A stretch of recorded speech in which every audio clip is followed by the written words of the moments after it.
Hello everyone, good morning সবাইকে। কেমন আছো তোমরা সবাই? আশা করছি সবাই ভালো আছো। তো প্রচণ্ড গরম পড়েছে আর সাথে কিন্তু বৃষ্টিও হচ্ছে, আর বৃষ্টিতে কিন্তু গাছগুলো বেশ ভালোই বাড়ছে। তো সেই কারণে গাছের যে কটা ফুল ছিল সে কটা ফুল আমি কেটে বাদ দিয়ে দিলাম গাছ থেকে। তাতে কি হবে, গাছগুলো আরও বেশি ঝোপালো হবে। তো যাই হোক, বাগান নিয়ে এরকম চর্চা তো আমার হতেই থাকে প্রতিদিনই বাগান নিয়ে বসে পড়ি সকালবেলা ঘুম থেকে উঠে। তো এই করতে করতে আমার কাজেরও অনেকটা লেট হয়ে যায়। তো কী আর করা যাবে, বাগান প্রেমী হলে যা হয় আর কি। তো দেখো, এই বোতলগুলোতে আমি ড্রয়িং করেছি, মানে আর্ট করেছি, বোতল আর্ট। আর এর মধ্যে জল দিয়ে আমি এই গাছগুলো লাগিয়েছি, আর তাতে ফুল কিন্তু ভালো হয়েছে। এতে কিন্তু মাটি নেই, শুধু জল। আর এই দেখো, এই গাছগুলো আমি বাড়ির থেকে, মানে আমার মায়ের বাড়ির থেকে এনেছিলাম। আর কত সুন্দর ফুল ফুটেছে, আর গাছের মধ্যে ফুল ফুটে থাকলে যে কী ভালো লাগে। তো যাই হোক, প্রত্যেকটা গাছের মাথায় মাথায় কিন্তু একটা দুটো করে ফুল আছে, বেশ ভালোই লাগছে দেখতে। তো যাই হোক, সবাইকে শুভ সকাল বলে আজকের এই দিনটাকে শুরু করছি। আর সকালবেলা ঘুম থেকে উঠেই বাসি কাপড় ছেড়ে তারপরে ঘরের কাজ করতে লেগে পড়েছি। আর আজকে বাড়িতে ভাবছি যে একটা নতুনত্ব কিছু আইটেম ট্রাই করব। যেহেতু আমার আলাদা আরেকটা চ্যানেল আছে, মায়ের হেসেল বলে, তো সেখানে আমি টুকটাক রেসিপি দিয়ে থাকি। যদিও এটা আমার নতুন চ্যানেল নয়, অনেক পুরনো চ্যানেল, তবে সেই চ্যানেলে আমি অনেক দিন যাবৎ ভিডিও আপলোড করিনি। তো ভাবলাম কেন চ্যানেলটা বসে রয়েছে শুধু শুধু, তো ওইটার মধ্যে কিছু আপলোড করা যাক। তো ওই কারণে গাছে আম হয়েছিল, তো আমগুলোকে ভেবেছিলাম কাঁচা আমের আমসত্ত্ব দেবো। তো সেই কারণে অনেক দিন ধরে ভেবেছি দেবো দেওয়ার হচ্ছে না। আর এদিকে গরম পড়ে আমগুলো সব পেকে যাচ্ছে। তো কয়েকটা আম কাঁচা ছিল, সেগুলোকে পেরে আমি কাঁচা আমের আমসত্ত্ব দিয়েছি। আর সেই রেসিপি কিন্তু মায়ের হেসেলে আমি আপলোড করে দেব। এর আগেও একটা ভিডিও আপলোড করেছি, সেটা নিশ্চয়ই তোমাদের দেখা হয়ে গেছে।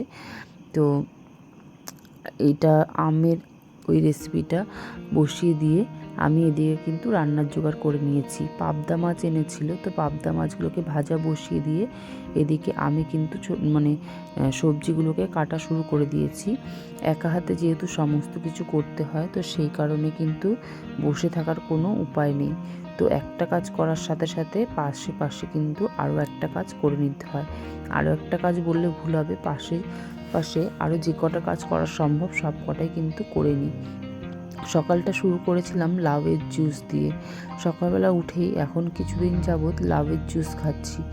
লাউটা জুস করে তার মধ্যে কাঁচা হলুদ, আমলকি, বিট লবণ, সামান্য লেবু, পুদিনা পাতা এগুলো দিয়ে মিক্সিতে পেস্ট করে ভালো করে সকালবেলায় জুস করে খাচ্ছি। এতে শরীরের পক্ষে ভালো। আর যেহেতু যা গরম পড়েছে, লাউ কিন্তু শরীরের জন্য খুব ঠান্ডা আর উপকারীও বটে।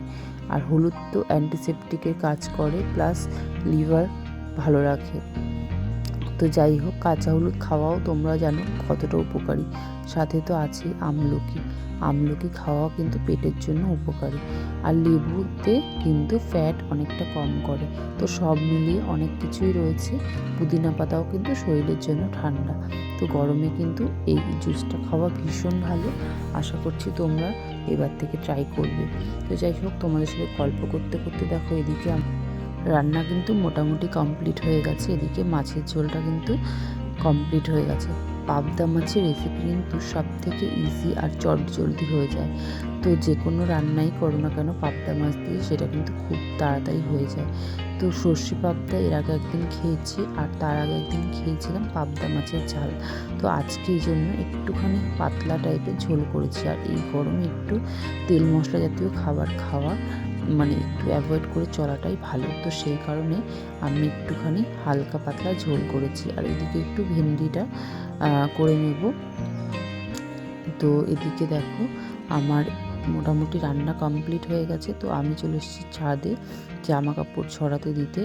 দেখতেই পাচ্ছ কি প্রচণ্ড পরিমাণে রোদ উঠেছে। আর আমি এই রোদের মধ্যে দাঁড়িয়ে দাঁড়িয়ে এইগুলো ছড়াতে গেলে কি হয় না, প্রচণ্ড অস্বস্তি হয়। তো সেই কারণে সকালবেলায় উঠে আগে কিন্তু আমি জামা কাপড়গুলো কেচে নিয়েছিলাম সময় করে।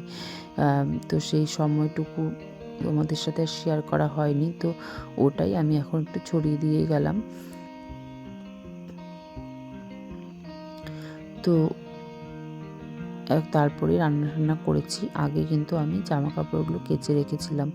তো যাই হোক, কি আর করা যাবে, যেহেতু ছাদে উপরে আমাদের জামা কাপড় কাচার ব্যবস্থা উপরেই, বাথরুম উপরে সমস্ত কিছু, তো সেই কারণে আর কি ছাদে করতে হয়। তো যখন যেদিন ছুটি থাকে সেদিনটাই কিন্তু আমি হয় খুব সকালে কেচে ফেলি, আর না হলে বিকেল টাইমটায় কাচি। তো রোদটা পড়ে গেলে, তার মাঝখানে দুপুরের সময়টা কিন্তু একদমই ছাদে উপরে যেতে পারি না, এই গরমে রোদে খুব কষ্ট হয়। আর আমার তো এমনি মাইগ্রেনের প্রবলেম আছে, তো সেই কারণে আর একদমই রোদের দিকে তাকাতে পারি না, খুব কষ্ট হয়। তো যাই হোক, এদিকে জামা কাপড় কেচে চলে এসেছিলাম নিচে। আর তোমাদের তো বললাম আগেই জামা কাপড় কেচে রেখেছিলাম। আর রান্না বান্না করে একেবারে স্নান সেরে তারপরে নিচে চলে এসেছিলাম পুজোর জোগাড় করতে। তো গাছে যেগুলো টুকটাক ফুল ফুটেছিল তোমাদের সাথে শেয়ার করেছিলাম সকালে, সেই ফুলগুলো দিয়েই কিন্তু আমি পুজোর জোগাড় করে নিয়েছি। আর একটা জিনিস কি দেখো, প্রত্যেকটা দিন আমি এখানে প্রদীপের মধ্যে পলতে লাগাই, পলতে বা সলতে তোমরা যাই বলো না কেন। ঘরের মধ্যে টুকটুক করে ছোট ছোট ইঁদুর হয়েছে, সেই ইঁদুরগুলো এসে কিন্তু প্রত্যেক দিন আমার সলতে আর ঠাকুরের যে প্রদীপের সলতে সেটা, আর ঠাকুরের কাছে যে ফুলটা দিই সেই ফুলটা নিয়ে চলে যায়। কি করি বলো তো, খুব জ্বালাতন করে ইঁদুরগুলো। আর সত্যি কথা বলতে সারাদিন ঘরে কেউ থাকে না, তো সেই কারণে ওই ইঁদুরগুলো খুব উপদ্রব করে আর কি। আর ঘরে যখন বাড়ি ফিরি তারপরে যে ইঁদুরের যা হাল করে রাখে ঘরটার, কি বলবো। তো যাই হোক, বাড়িতে না থাকার ফায়দা নেয় আর কি। তো যাই হোক, এদিকে আমি পুজোর জোগাড় করে নিয়েছি সমস্ত কিছু। আর এদিকে দেখতে পাচ্ছ একটা ওয়াল হ্যাঙ্গিং আমি বানিয়েছি, কিন্তু প্রবলেম হচ্ছে এটার কিছু কাজ এখনও বাকি রয়েছে, সময়ের অভাব আর কিছুটা বলতে পারো আলসেমির কারণেও কাজটা কমপ্লিট করে উঠতে পারছি না। যখনই সময় আর কি একটু পাই, তখন আর অতটা এনার্জি থাকে না, কারণ সারাদিন ঘরের কাজ তারপরে বাইরের কাজ করে এসে না আর অতটা এনার্জি থাকে না। তাও এক এক সময় যখন মুড হয় তখন করি, বা যখন কাজের চাপ একটু কম থাকে তখন করি। তো যাই হোক, এদিকে আমার পুজো মোটামুটি দেওয়া কমপ্লিট হয়ে গেছে। তো আমার এই ঠাকুরের জায়গাটা তোমাদের কেমন লাগছে একটু কমেন্ট করে জানাও তো। আর এখানটা আমি ভেবেছি যে আরও কিছু ডেকোরেশন করব, মাটির থালা, মাটির গ্লাস আমি কিনে নিয়ে এসেছি, তো ওটা দিয়ে ভেবেছি একটা কিছু করব। তো ওই ভাবাই থাকে, করার হয়ে ওঠে না সময়ের অভাবে। সত্যি তাই, আমার জীবনের সময়ের ভীষণ অভাব। সত্যি কথা বলতে বাইরে কাজ করে যারা করে তারাই বুঝবে একমাত্র সময়ের কতটা মূল্যবান। আর আমি তো এটা বিশেষ করে আমার খুব মনে হয় যে সময় কতটা দামি, কতটা মূল্যবান। তো যাই হোক, সময় চিন্তা করে আমি যতটা পারি সময় বাঁচিয়ে সেই সময়টাকে কাজে লাগানোর চেষ্টা করি। আমি চাইব তোমরাও কিন্তু সময় মূল্য দিতে শেখো, কারণ সময় চলে গেলে কিন্তু সেই সময় আর ফিরে আসে না। তো সময় থাকতে সময়ের মূল্য দেওয়া আমাদের প্রত্যেকের উচিত। আর সময়ের কাজ সময় করলে কিন্তু সেই কাজটায় সাকসেসও পাওয়া যায় ঠিকঠাক করে। তো যাই হোক, কেমন লাগলো আজকের এই ভিডিওটা তোমরা কমেন্ট করে জানিও। আর এখন পুজো দেওয়া হয়ে গেছে, আমি হব রেডি হয়ে আমি বেরিয়ে পড়বো আমার যাত্রাপথে, অফিসের উদ্দেশ্যে। তো প্রতিদিনকার এই একই রুটিন, তার মাঝখানে ছোট্ট করে কিছু ভিডিও ক্লিপ তুলে রাখি তোমাদের সাথে শেয়ার করার জন্য। তার মাঝখানে কখনো দেওয়া সম্ভব হয়, কখনো দেওয়া সম্ভব হয় না, তোমরা একটু অ্যাডজাস্ট করে নিও নিজেদের মতো করে। যদি ভালো লাগে আমার ভিডিওগুলো অবশ্যই চ্যানেলটা দেখো, নতুন যারা আছো চ্যানেলটা সাবস্ক্রাইব করো, ভালো লাগলে শেয়ার করো নিজেদের আপনজনদের সাথে, পরিবারের সাথে, বন্ধুদের সাথে। তো চলো, সবাইকে টাটা, সবাই ভালো থেকো, সুস্থ থেকো, সবাইকে শুভ একটা দিনের শুভেচ্ছা রইল। সবার শুভ কামনা করি, সবার দিন ভালো কাটুক, এটাই কামনা করি ভগবানের কাছে। তো চলো, টাটা সবাইকে।